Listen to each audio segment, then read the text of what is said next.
G'day, we're David and Paula. Like many people, we've been working hard for many years and we're too young to retire, but we've decided to take a gap year from work. We've bought a new van and we're doing a lap right around Australia.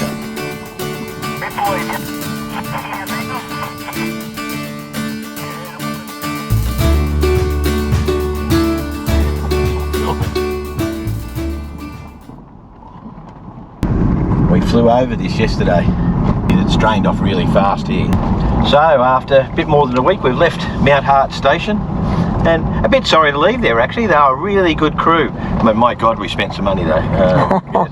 We stayed comfortable. It was actually better than we thought it was going to be, and I think we really enjoyed our week stay, didn't we? Yeah, we did. And in some respects, it was actually good. We'd been so much on the move since the car breakdown and trying to catch up and those sorts of things. The Barnett River crossing is closed, and we don't actually know how long that's going to take to go down.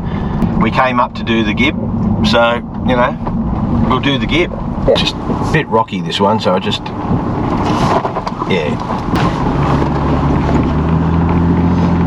mean, most of these on the Mt Hart road, most of those crossings have got like rocky bottom, but as we found on the way in, some of them is a little bit uneven, so you just got to be careful you don't sort of bottom and sort of hit some of your underbody protection. And we're just taking our time getting out there. There's a group ahead of us that we'd met up at the campground, and I think they're heading east as well, so we might see them at Marchfly Glen, and yeah, maybe we'll get into Bell's Gorge, maybe not.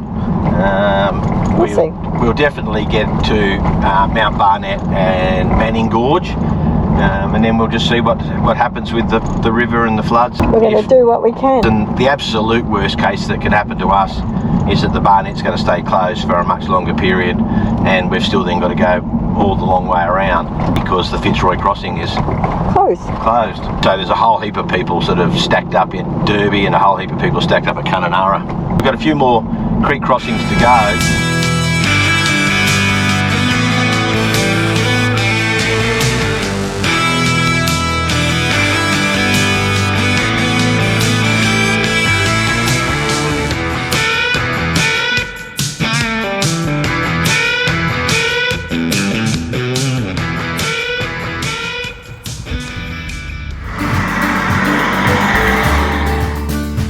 This is just absolutely insane.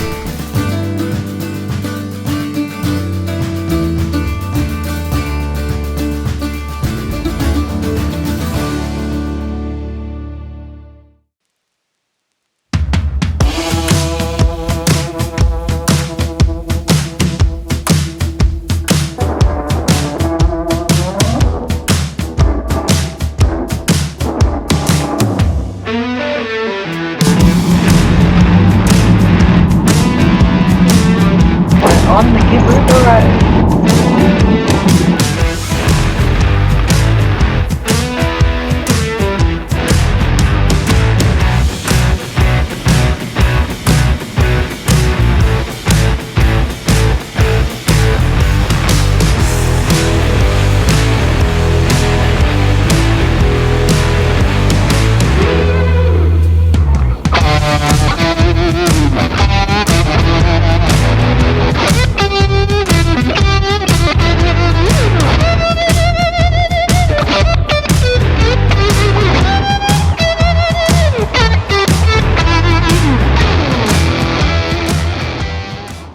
Paula reckons this is the prettiest dump site ever.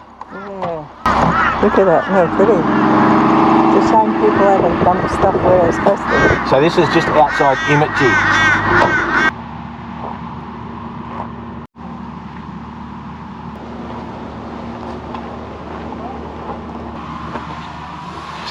So the guys coming out of the Barnett River are sort of saying that the word is it could be a couple of weeks yet before that goes down.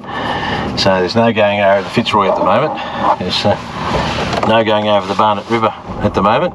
Taking the plan, we've had to bypass Bell's Gorge because the Bell's Gorge road is closed. But that's okay. We've seen Bell's Gorge, and we're just travelling with the group at the moment. But it sort of looks like the go is to go down to the Manning River Campground at Mt Barnett, and then just see what the prognosis is. We'll wait and see. Well, at the end of the day, if we've got to be stuck somewhere, then again, it's not too bad a place to be stuck, and we can go and do Manning Gorge and do all those sorts of things.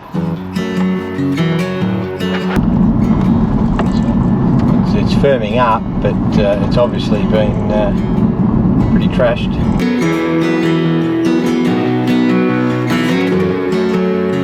Yeah, so the road's dried out here. We've actually got corrugations, but you can see we just had to let another caravan go past us, and it's still quite soft at the side.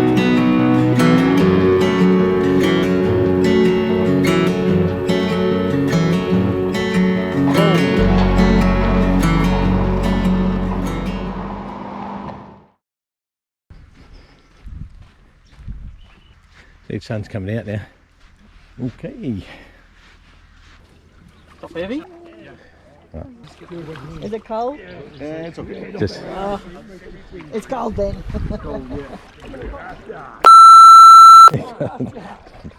smile. Cold. It's the cold. I don't like cold.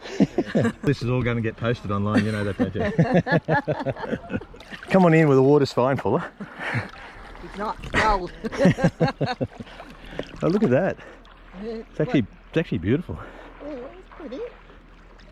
It's a good water hole. So where are we going? Manning Gorge. Manning Gorge. And we just did the crossing over the Manning River. We did. We survived. And she survived. And Paula just did it like an absolute champion. I'll show you some of that footage. I thought the expletive was a bit much, but so it's about 2.5k. Yep. And the sun's breaking through the clouds. So the trail's marked quite clearly with white arrows and these red reflective markers. So even Paula can find her way through the bush here. She's doing alright, doing good. Yeah, I'm taking a bit of a chance on my water shoes today. Paula's have been great. My water shoes have been rubbing me a bit. So I ummed and ahed about carrying my boots across. But anyway, we'll see how they go. If I get blisters, I got a pair of socks. So Paula, survival in the bush. We'll start another channel. What do you reckon, Paula? Follow this woman, you'll be safe. Follow this woman out of curiosity, is to see what she does next. Yeah.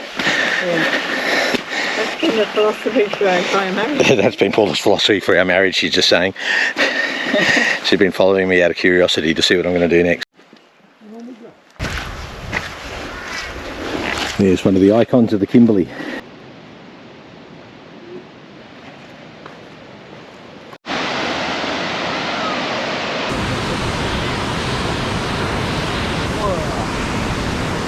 Come on in, water's fine.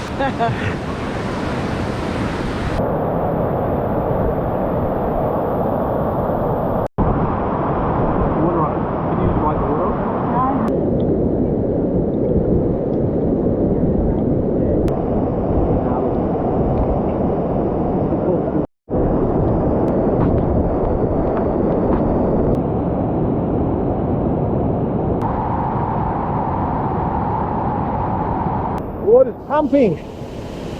Yeah, the water's absolutely pumping. It's pushing us away from the base.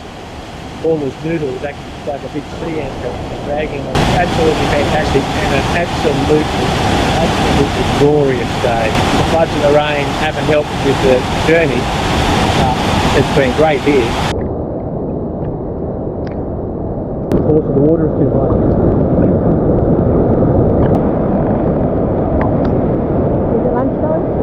You hungry, are you? Okay. Let's go and do that. We'll come back in for another swim after. I couldn't get across. I got no idea if people could hear me because it was just absolutely pumping over there.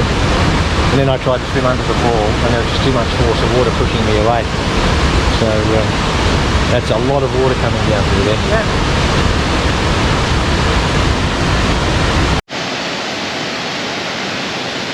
Nothing like the trusty jet boil and cup of tea. Cheers, Dave. Yeah, wouldn't leave home without it.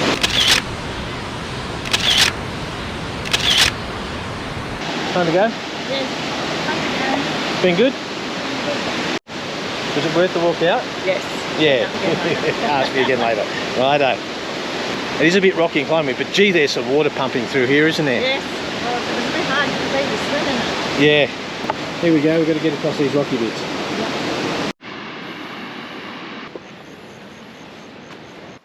Paula took a tumble. Paula took a tumble, didn't you? I did. You got a sore leg. Sore leg. And it's too big for a band-aid, isn't it? It's too big for me. Okay. Good. She's still smiling. They definitely want people out before it starts to come sundown.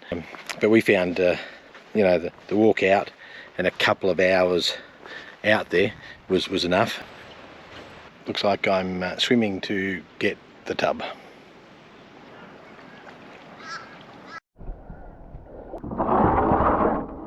Right.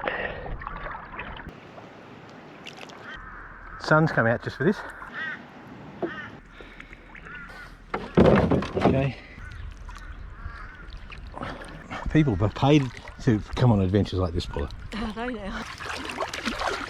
Okay. Yay.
Thank you.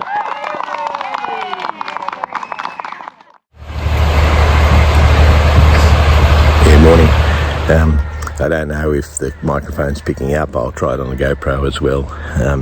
But that sound in the morning of the river, just going through some of the sort of the rapids, just to sort of show that the Manning River is still a little bit high, but very pleasant way to wake up in the morning, listening to that, just pretty much on our doorstep.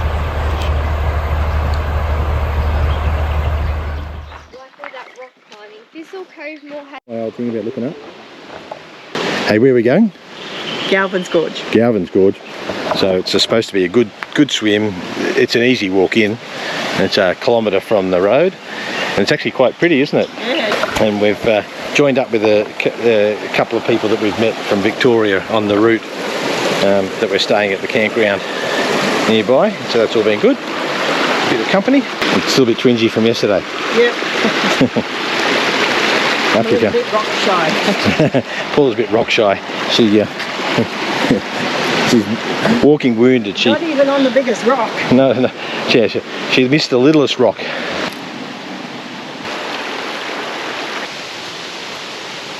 Check this out. Yeah, so this is lovely place. It's and again, like the other gorges, it's got a fair bit of water coming in. So this is a seasonal water hole, but there's plenty of fresh water in it right now. Come on in, Paula. The water's fine. It's not. It is. Again, we're going to do a whole gag reel of the big monitor, is there? Where's the lizard? Ah, right. He's a little monitor.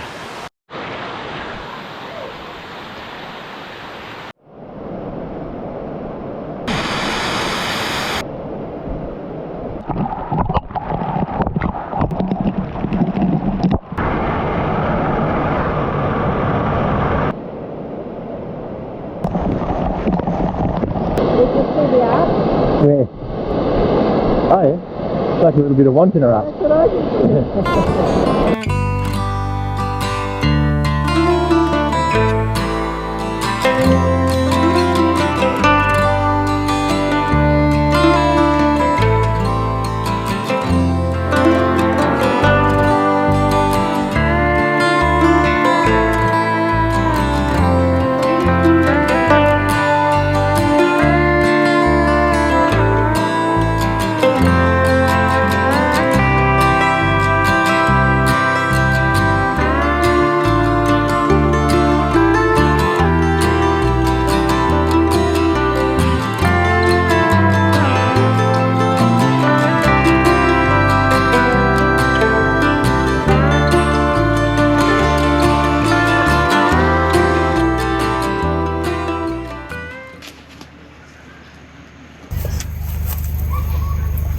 something about our van and cows, Paula.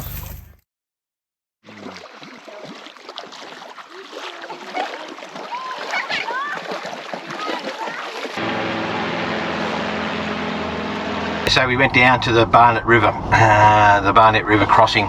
4 or 5 of the people in the campground had decided that they'd had enough and wanted to keep pushing to the east, so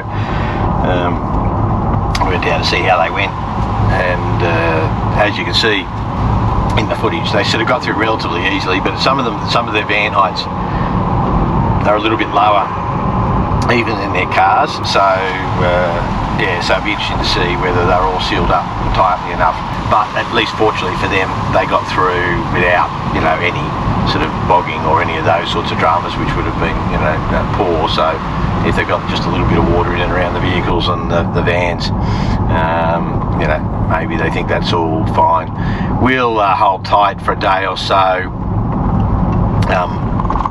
for all sorts of reasons. You know, it's your cars are insured. We've had a couple of problems, as you know, and it's now sort of running well. We're still dropping back into 2-wheel drive every now and then, but if I manually select the terrain settings, it appears to be fine. Yeah, absolutely, you know, don't want to take sort of the risks with sort of pushing the car outside of its limits. But the road's officially closed, which sort of means that you don't, apart from the fines and apart from all those sorts of things, and even apart from the fact that the guys did it pretty safely, they've been watching for days and they've even been helping people through coming back the other way. You've got to sort of weigh up, if something goes wrong, can you get recovery? If something goes badly wrong, can you get insurance? And then even when you get to some of the roadhouses and the stations that are between the Barnett and the Durack River, they haven't had any top-ups in their supplies. So, you know, they may well have bowsers still full of diesel, but they might not have been topped up. So you don't know. So the $60 million question to me is, why push across the road if you're not actually going somewhere, if you can't do anything? So so that was my thought. But anyway, yeah, give us your thoughts in the comments. What would you do if you'd been stuck here like they had been for 9 days? So, to be honest, one of the things that's just been worrying me is people are still coming in, even though they know these rivers are closed and the road's closed. You know, we were already just beginning the Gibb, so again we hold up, knowing that we were going to get held up for a little while. It's been a little bit longer than we'd hoped, but not as bad or as long as we'd feared. So we are somewhere in the middle of all that. There's still people sort of commencing the Gibb River Road, and they'll be building up pressure points. So again, you know, everyone's got to make their own decision, and I don't know what you do. And I know that if people are under time pressure, they're sort of, you know, trying to sort of milk as much as they can out of it. My thought process is that the Gibb River Road is notorious enough, you know, it has its issues as it is, without you increasing the risk factors. So you just got to take it easy. Anyway, that's a bit of excitement for the morning. So we're almost at Adcock Gorge, just past a car, and someone sort of said at this water crossing there's a large boulder, and they reckon it's probably not worth taking a chance on. I just thought I'd come down and have a look.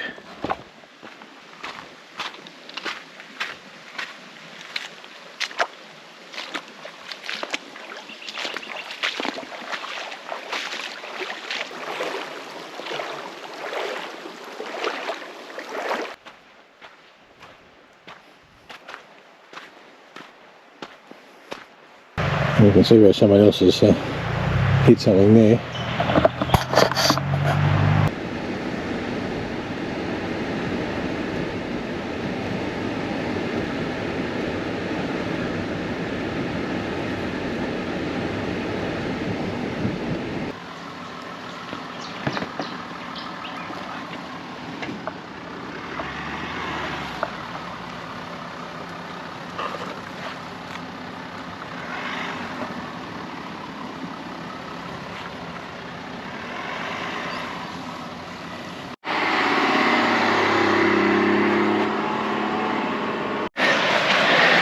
Well, that was a bit of fun today.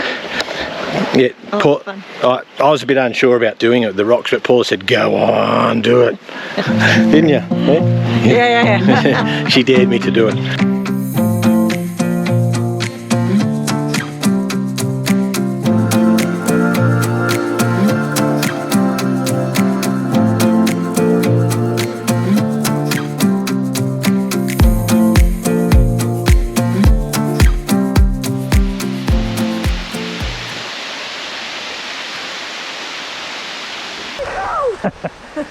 I'm recording that. Yeah, it is. It's lovely. Check this out. Your direction findings.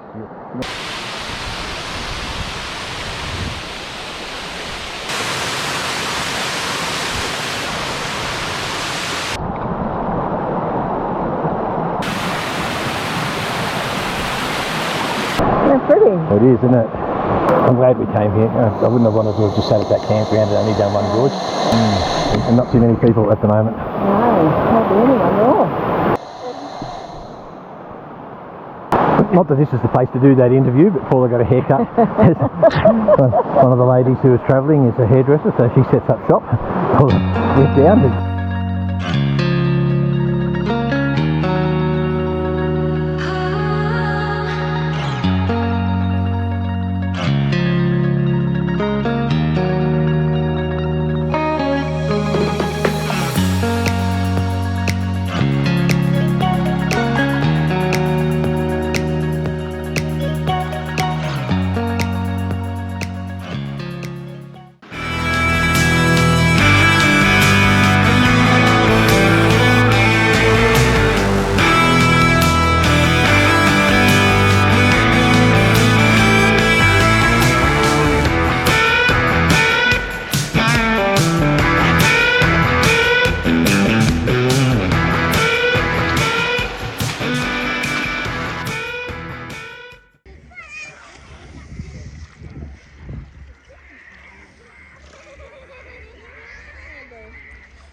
How good is this for a swimming hole? It's pretty good. It's a Nice and cool. bit different to when we came across the other day. Oh yeah, it's not as much water. No, it was pretty full on after the wet event, and it was a good time to see the gorge. Yes. But this is a much better time to come swimming in a hot afternoon. Yep, definitely. And that's where we saw the croc the other day. Yep, he's not there now. Yeah. Up on the rocks, we'll show some pictures. Yep. Got the corellas, a few birds around, hawks, some double-barreled finches. But anyway, it's yeah, very pleasant. So we've been here a week. Yep. It's time to go. Time to go. Yeah, I think we'll pack up and do the crossing. Yep. And keep moving east. Yep. Sounds good. All good. So we'll pack up this afternoon, and so we're just sort of doing this just to cool off. Yep. And then as the temperature drops off, pack up, hitch up, get up in the morning, and go. And then fill up. Fill up. Then get water. We might grab a cup of coffee, then think about it. Then we'll go.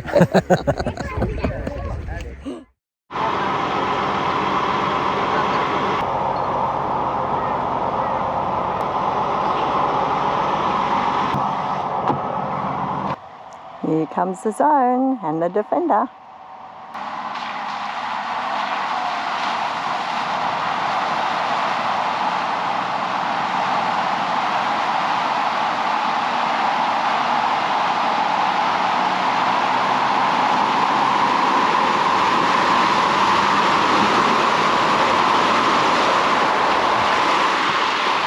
Easy peasy.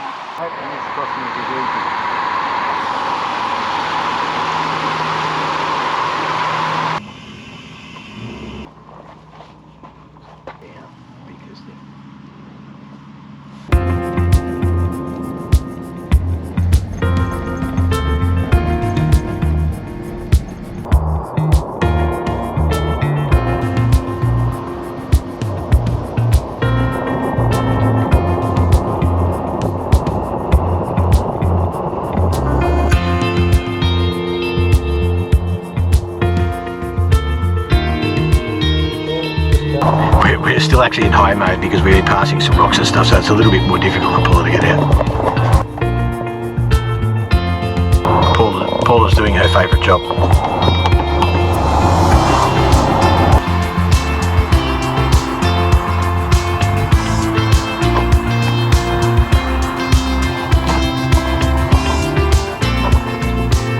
I wish we had the smell-o-vision. You've got a big dirty coffee thing on your nose. Now everyone knows. Yeah, this is like Paula's paranoid thing, dirty face. There's all these grevilleas just here, right at the edge of the station. And they smell really nice. It's like one big open air freshener. Yes.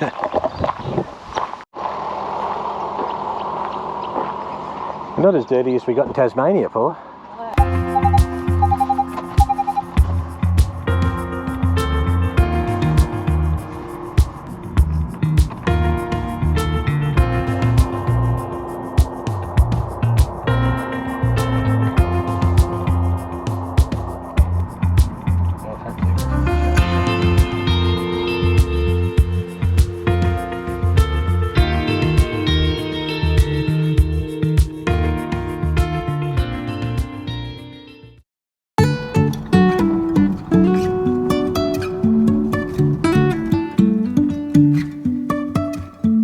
Life is a winding road, no telling where it goes. Driving through days and nights, won't stop for traffic lights. And I really wanna know. So we've just been passed by a complete nong, right? So there's a graded section of the road. Yeah, we've moved nice. He's gone onto the rough section to overtake the Great Raider Knots, and then cut straight in front of us and kicked up the dirt. So we've had to stop because we can't see. So you can see, fortunately for us, just past Gibb River Station, where the corrugations were starting to get a bit relentless.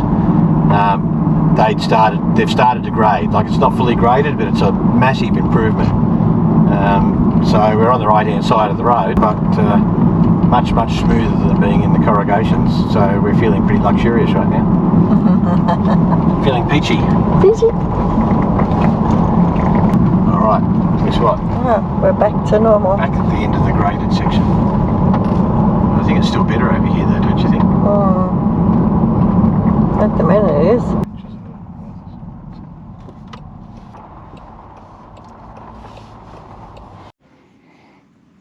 We're at the turn-off, the Columbaroo turn-off, so the Gibb River Road heads towards Wyndham and Kununurra, and we're heading up the Columbaroo Road, which heads up to Mitchell Plateau and Columbaroo, but first to Drysdale. So we'll go to Drysdale, see what that's like for a couple of days, and then sort of see where we move from now. But some good loos, picnic table. This is a good spot to stop for some lunch.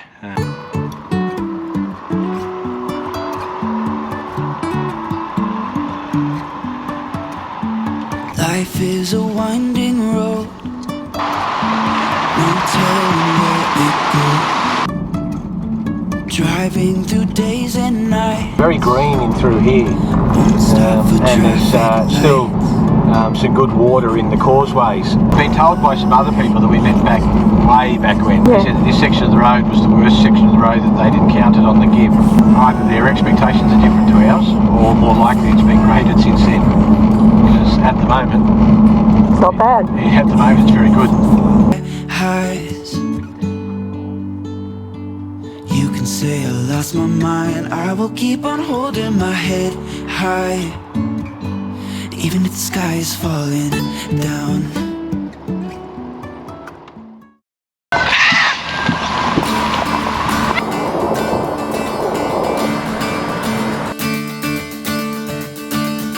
In the final part of our Gibb River Road series, we hit our roughest part of the road. Enjoy the iconic scones of Ellen Bray, cross the famous Pentecost River, and finish our journey across the Gibb at El Cristro.